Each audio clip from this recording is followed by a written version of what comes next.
బాబు గారు మోడీ పక్షమే, జగన్ గారు మోడీ పక్షమే, పవన్ గారు మోడీ పక్షమే. మరి అంతా పాలక పక్షమైనప్పుడు ప్రతిపక్ష పాత్ర ప్రజా సమస్యల మీద మాట్లాడాలి, నిలదీయాలి, కొట్లాడాలి అని అంటే ఒక నాయకులు కావాలి. ఆ నాయకురాలే వైఎస్ షర్మిల. ఈ ఆంధ్రప్రదేశ్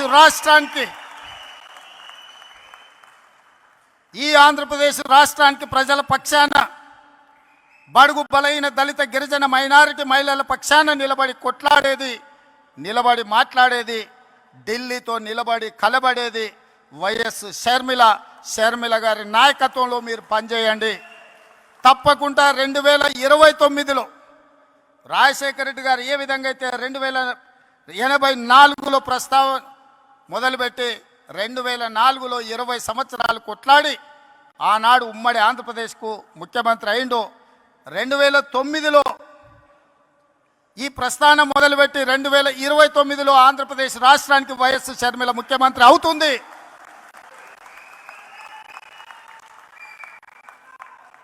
కార్యకర్తల త్యాగం, వైఎస్ షర్మిల పోరాటం ఊరికే పోదు. ప్రజలు నిశితంగా గమనిస్తున్నారు. 2029లో ఈ దేశానికి రాహుల్ గాంధీ గారు ప్రధానమంత్రి అవుతారు. ఆంధ్రప్రదేశ్లో కాంగ్రెస్ పార్టీ అధికారంలోకి వస్తుంది.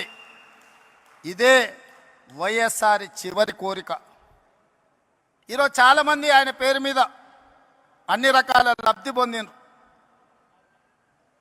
కుటుంబ సభ్యులుగా వారసత్వం రాదు. ఆశయాలను మోసినప్పుడే వారసత్వం వస్తుంది. ఆశయాలను మోసే వాళ్ళనే వారసులుగా ఈరోజు మనం గుర్తించాలి, గౌరవించాలి. పక్క రాష్ట్రం నుంచి కూడా అసలు మనలో ఉన్న రీసెర్చ్ బెంట్ ఉన్న వ్యక్తులను చూస్తే దీనికి సంబంధించి అనేక మన వైజ్ఞానిక రంగం కానీ లేదంటే అగ్రికల్చర్ కావచ్చు, రకరకాల విభాగాల్లో వారి అనుభవాన్ని లేదంటే వారి రీసెర్చ్ ఓరియంటెడ్ ఎబిలిటీ వారి యాప్టిట్యూడ్ మనకి ముందుకి మన కంట్రిబ్యూట్ చేయమని కోరుకున్నాం. So will have a meeting and Mangalagiri in future with students are willing to support for this program. So అలాగే నిన్న ప్రత్యేకించి మనం మీ దృష్టి కూడా తీసుకొస్తున్నాం. ఇందాక మీరు లేరు, అది ప్రత్యేకించి ఒక పర్టికులర్ టైం ఫిక్స్ చేసుకుంటే నిన్న మనం మీకు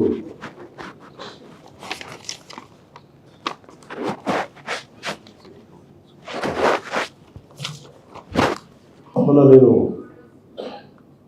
క్యాబినెట్ మీటింగ్ నుంచి నేను మంగళగిరి వస్తూ ఉంటే అక్కడ ఒక అమ్మాయిని వచ్చిన దగ్గరికి ఒక ఇది ఇచ్చారు, పిటిషన్ ఇచ్చారు. ఇట్లా కూర్చోబెట్టి వాళ్ళ అమ్మాయిని 8 months 9 months బ్యాక్ కిడ్నాప్ చేశారు. పేరేంటి? జయ. ఆ పేరేంటి?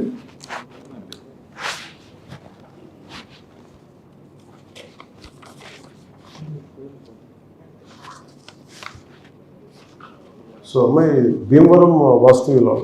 వాళ్ళ మదర్ వచ్చి వాళ్ళ ఇంకొక కూతురుని తీసుకొచ్చి ఇట్లా నా బిడ్డని 9 నెలల క్రితం కిడ్నాప్ చేయాలని తీసుకెళ్ళిపోయారు.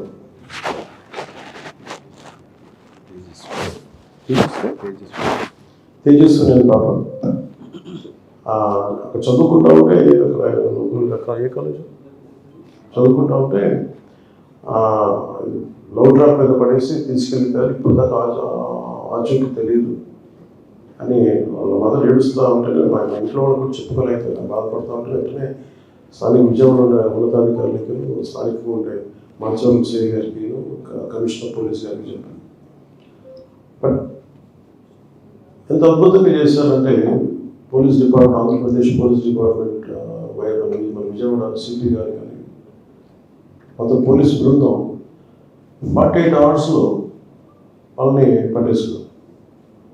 కేరళ పట్టుకుని వెళ్ళారు, బెంగళూరు వెళ్ళారు, స్పెషల్ టీంని పెట్టారు. కేరళ వెళ్ళారు, బెంగళూరు వెళ్ళారు. ఫైనల్గా జమ్మూ అండ్ కాశ్మీర్లో జమ్మూలో ట్రేస్ అవుట్ చేశారు. జమ్మూలో ట్రేస్ అవుట్ చేసి ఈ రోజున వెంటనే మనం ఆ టీం వెళ్ళే లోపు ఈరోజు ఇప్పుడు మన ఆంధ్రప్రదేశ్ పోలీసు వెళ్ళి వచ్చేపాటికి. But in the mean by Jammu and Kashmir police ఆ అమ్మాయి ఎక్కడుందో వెళ్ళి పట్టుకుంటే ఆ అమ్మాయి ఫోన్ కూడా మార్చేశారంట. ఈ న్యూస్ ఎప్పుడైతే వాళ్ళ మదర్ నాకు ఇది ఇచ్చారు అంటే ఇట్లా నా దృష్టికి తీసుకొచ్చారు, అది వెంటనే వాళ్ళు అబ్బాయి అలర్ట్ అయిపోయి తీసేసాడు. అమ్మాయిని బాగా ఇబ్బంది పెడుతున్నారు, వచ్చేస్తున్నారు అంటే వాళ్ళు అబ్బాయిని కూడా చెప్పింది వెళ్ళదు మీకు వాళ్ళ చేత తెలియజేస్తాను. మీరు ఉన్నామో తెలియజేస్తే కూర్చోబెట్టి మీ చెల్లెలు కూడా చెప్పి అసలు బెదిరించారు, భయంగా ఉందంటే వాళ్ళ చెల్లెలు అయ్యా అవ్వదు మీరు వచ్చేయండి అంటే పోలీసు వెళ్ళారు. ఇద్దరిని విడివిడిగా పట్టుకొస్తున్నారు. ఇప్పుడు ఇక్కడికి ఏం జరిగింది దీని వెనక కారణాలను వెతుకుతారు. ఇక్కడ మీకు ఎందుకు చెప్తున్నానంటే ఒక తల్లి తాలూకు వేదన ఏడుపు గత 5 సంవత్సరాల కాలంలో ప్రతి ఒక్కరు బాధపడ్డారు. అంటే అదే ప్రభుత్వం, ఇదే పోలీసు ప్రభుత్వం కనుక అనుకుంటే చేయగలదనడానికి ఒక చిన్న నిదర్శనం. ఆంధ్రప్రదేశ్ నుంచి గతంలో 30,000 ఆడపిల్లలు అదృశ్యం అయిపోయారు రకరకాల కారణాల వల్ల. దాని మీద మనకి ఏం లేదు, ఏం చేయలేదు మనం ఈ రోజున. సో దాంట్లో భాగంగానే నాకు చాలా కదిలి మన బాధ్యత తీసుకోవాలని చెప్పి ఈ రోజున నేను ఒకటే చెప్పాను అందరికి అధికారులు కూడా, ఇది మీరు ఒక కేసు స్టడీగా చేయాలి, మీరు మొదలవుతూ దయచేసి రిక్వెస్ట్ ఉన్నారు. ఎందుకంటే నువ్వు ఎక్కడో చోట ఒకటి చోట కదలిక మొదలైతే తప్ప పెద్దది అవ్వదు. సో ఫ్యూచర్లో కూడా నేను అనుకుంటున్నది ఏంటంటే, నాకు మొన్న ఈ రోజున మనస్ఫూర్తిగా మీడియా సమక్షంలో ఆంధ్రప్రదేశ్ పోలీస్ శాఖను నేను అభినందిస్తున్నాను. మనస్ఫూర్తిగా మీకు ధన్యవాదాలు, మనస్ఫూర్తిగా ధన్యవాదాలు. ఇక్కడ మీరు ఇంత స్విఫ్ట్ యాక్షన్ తీసుకోవడం వల్ల ఒక విశ్వాసం పెరిగింది. అలాగే ఆడపిల్లలు తల్లిదండ్రులకు కానీ ఆడపిల్లలకు కానీ ఎవరికైనా సరే ఈ లవ్ ట్రాప్స్ ఏదైనా వేసి మిమ్మల్ని ఇబ్బంది పెడుతుంటే మీరు వాళ్ళు సరైన వ్యక్తులా లేదా అనేది మీరు ఎప్పటికప్పుడు చాలా జాగ్రత్తగా చూసుకోవాలి. ఎందుకంటే 24 అవర్స్ తర్వాత ఒక అమ్మాయి మిస్ అయిందంటే దొరకడం చాలా కష్టం, మర్చిపోమంటారు. 48 అవర్స్ అయితే ఇంక మీరు మర్చిపోతే వాళ్ళు వెళ్ళిపోతారో తెలియదు, బాంబే వెళ్ళిపోతారో తెలియదు, బెంగళూరు వెళ్ళిపోతారో ట్రేస్ అవుట్ చేయలేమని చాలాసార్లు పోలీస్ వ్యవస్థ నిస్సహాయత ఉంటుంది. కానీ మన ఆంధ్రప్రదేశ్ పోలీసుని అభినందించాల్సింది 9 నెలలు మిస్ అయితే పట్టుకోగలిగారంటే నిజంగా hats off to AP police. అంత పట్టుకున్నాను. నాకు సర్ప్రైజ్ అనిపించింది. నాకు మిడ్ నైట్ చెప్పాను, నాకు ఇట్లా వచ్చింది, ట్రేస్ అవుట్ చేసాం అని అంటే నేను వెంటనే రేపు రివ్యూ మీటింగ్ మధ్యలో మాట్లాడతానని చెప్పాను. సో కమిషనర్ పోలీస్ గారిని కూడా అభినందించాను, విజయవాడ పూర్వ కమిషనర్ పోలీస్ గారిని. సో మాకున్న కోరిక అంటే నేను భవిష్యత్తులో కూడా క్యాబినెట్ దృష్టికి తీసుకెళ్లాల్సింది ఏంటంటే, అసలు ఇంతమంది ఆడపిల్లలు అదృశ్యం అయిపోతే దీని మీద ఒక స్పెషల్ కమిటీ ఎందుకు పెట్టలేదు ప్రభుత్వం. ఇప్పుడు మనం ఏం చేయాలి? ఇది పోలీసు ఉన్నతాధికారులతో మాట్లాడి దీనికి ఒక సమగ్రమైన ఒక సెల్ ఏదైనా కావాలి, ఒక స్పెషల్ సెల్. ఎందుకంటే చాలా కష్టం, ప్రతి లోడ్ చేయలేదు, మనకి ఉద్యోగాల్లో మనం నింపలేకపోతున్నాం. ఉదాహరణకి ఫారెస్ట్ డిపార్ట్మెంట్ వల్ల మేడం ఎన్ని ఉద్యోగాలు షార్ట్ ఆఫ్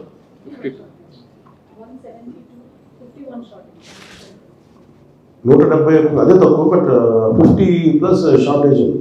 దాంట్లో DM4 నుంచి beat officer, forest beat officer దాకా. అలాగే ఏ శాఖలో తీసుకున్నా కానీ సిబ్బంది కొరతుంది, దాన్ని ఎలా చేయాలి. అలాగే పోలీస్ శాఖ వచ్చేటప్పటికి అందరికీ, నాకు కూడా పోలీసు అధికారులకి నాకు లోడ్ పెంచడం నాకు ఇష్టం లేదు. ఒక వ్యక్తి ఎన్ని పనులను చేయగలరు, ఎన్ని కేసులను హ్యాండిల్ చేయగలరు. సో అది కూడా నేను అర్థం చేసుకొని చాలా సున్నితంగాను చాలా అర్థం చేసుకొని మాట్లాడాల్సి వస్తుంది. కానీ దీనికి ఎక్కడో కొంత సంఖ్యాబలం పెంచాలి ఖచ్చితంగా. పోలీసుకి నిధులు కొరకు ఉన్నాయి, వీటి గురించి ఆలోచించాలి, వీటి గురించి చర్చ జరగాలి. నిధులు రావాలి, లోపలికి పెట్టుబడులు రావాలి. అండ్ లా అండ్ ఆర్డర్ చాలా బలంగా ఉంటాయి తప్ప పెట్టుబడులు ఉండవు.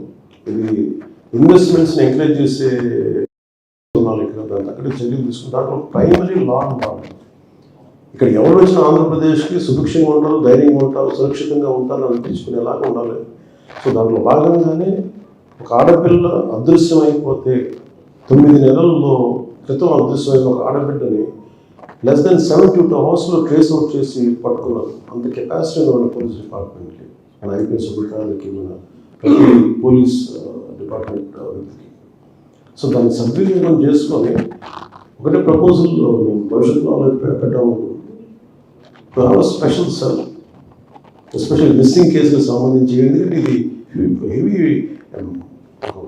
హ్యూమన్లీ ఇంపాసిబుల్, అంతమంది ఉపయోగం. ఆడపిల్లలు మిస్ అయిపోతే ప్రతి కేసుని ఎప్పటికప్పుడు కొత్త రిజిస్టర్ అవుతాం, ఇవన్నీ పట్టుకోవడం కొంచెం సమయం పడుతుంది. బట్ ట్రేస్ అవుట్ చేయడానికి చాలా బలంగా నిర్ణయం తీసుకున్నాం. సో భవిష్యత్తు దీన్ని తీసుకెళ్తానని తెలియజేసుకుంటాం. ఈ రివ్యూ మీటింగ్స్ అందించిన అధికారులందరికీ, అన్ని డిపార్ట్మెంట్ అధికారులందరికీ ధన్యవాదాలు తెలియజేసుకుంటాం. ముఖ్యంగా కాకినాడ జిల్లా కలెక్టర్. ఇప్పుడు ఆపరేషన్ లేకుండానే మోకాళ్లకు ప్లాస్మా ట్రీట్మెంట్, మీ ఆర్థోపెటిక్ సమస్యలన్నిటికీ రోబోటిక్ టెక్నాలజీ ద్వారా తక్కువ ఖర్చుతో శాశ్వత పరిష్కారం, ఫ్రీ కన్సల్టేషన్, ప్రతి ట్రీట్మెంట్ పై 20% డిస్కౌంట్. ఈ ఆఫర్ కొద్ది రోజులు మాత్రమే, త్వరపడండి. V9 hospitals 9281465842.